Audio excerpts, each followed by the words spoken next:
विक्रम बेताल की कहानी। पत्नी किसकी। कई प्रयासों के बाद राजा विक्रमादित्य ने एक बार फिर बेताल को पकड़ लिया। वो उसे जब योगी के पास ले जाने लगे तो बेताल ने नई कहानी शुरू कर दी। बेताल ने नई कहानी सुनाते हुए कहा, एक समय की बात है, धर्मपुर नाम के नगर में गंधर्वसेन नाम का युवक रहता था। गंधर्वसेन की कद काठी बहुत आकर्षक थी। यही कारण था कि कई लड़कियां उससे विवाह करना चाहती थीं, लेकिन गंधर्वसेन को उनमें से एक भी लड़की पसंद नहीं थी। ब्राह्मण पुत्र गंधर्वसेन जब अपने घोड़े पर सवार होकर नगर में निकलता था तो सारी लड़कियां उसे देखती रह जातीं। गंधर्वसेन किसी की तरफ नहीं देखता और तेज गति से नगर को पार करके रोजाना एक मंदिर की ओर निकल जाता था। यह मंदिर काली देवी का मंदिर था। गंधर्वसेन काली माँ का बहुत बड़ा भक्त था। वो हर दिन माँ काली की पूजा किया करता था। एक दिन जब वो मंदिर से लौट रहा था तो उसने नदी के किनारे एक धोबी की लड़की को कपड़े धोते हुए देखा।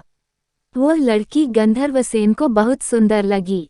गंधर्वसेन को उस लड़की से प्यार हो गया और वो दिन रात उसी के बारे में सोचने लगा।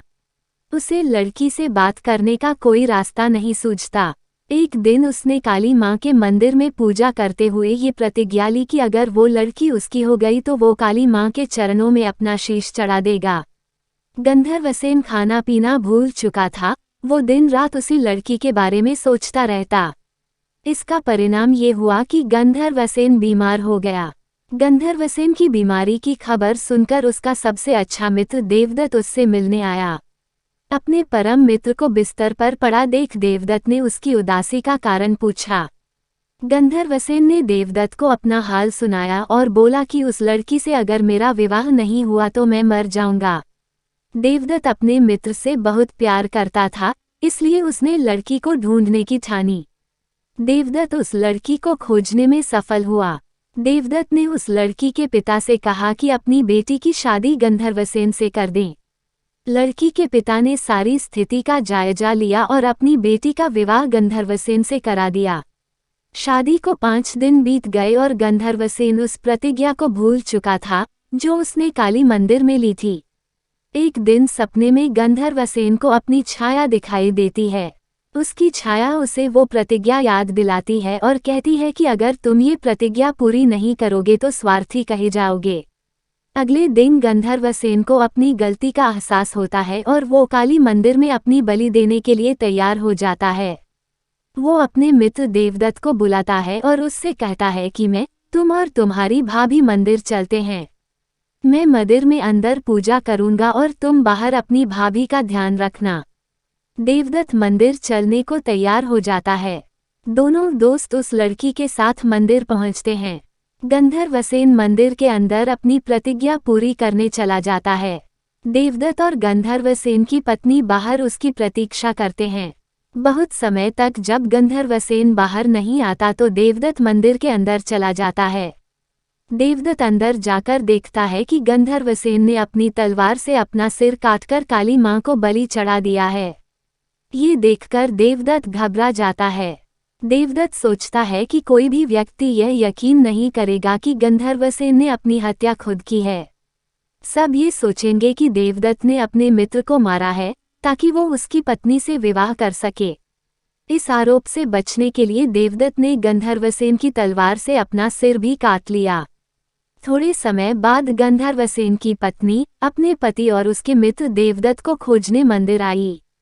वहां दोनों मित्रों की लाश देखकर वो डर गई। उसने सोचा कि लोग उन दोनों की हत्या का आरोप मेरे ऊपर लगाएंगे, इस लांछन से अच्छा है कि मैं भी मर जाऊं।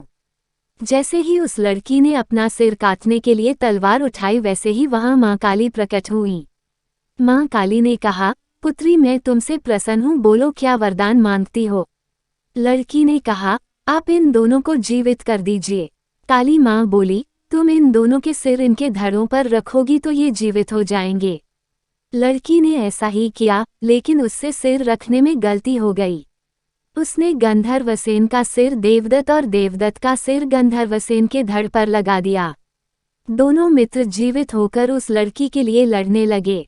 इतनी कहानी सुनाकर बेताल ने विक्रमादित्य से कहा, राजन अब तुम ही बताओ कि उस लड़की का पति कौन है। विक्रमादित्य को जवाब मालूम था। अगर वो चुप रहते तो बेताल उनका सिर धड़ से अलग कर देता, इसलिए विक्रमादित्य बोले, व्यक्ति की पहचान उसके चेहरे से होती है, इसलिए देवदत्त उस लड़की का पति होगा, क्योंकि उसके धड़ पर गंधर्वसेन का मस्तिष्क वाला हिस्सा लगा है। बेताल ने कहा, इस बार भी तुमने सही जवाब दिया है, इसलिए मुझे फिर से उड़ जाना पड़ेगा।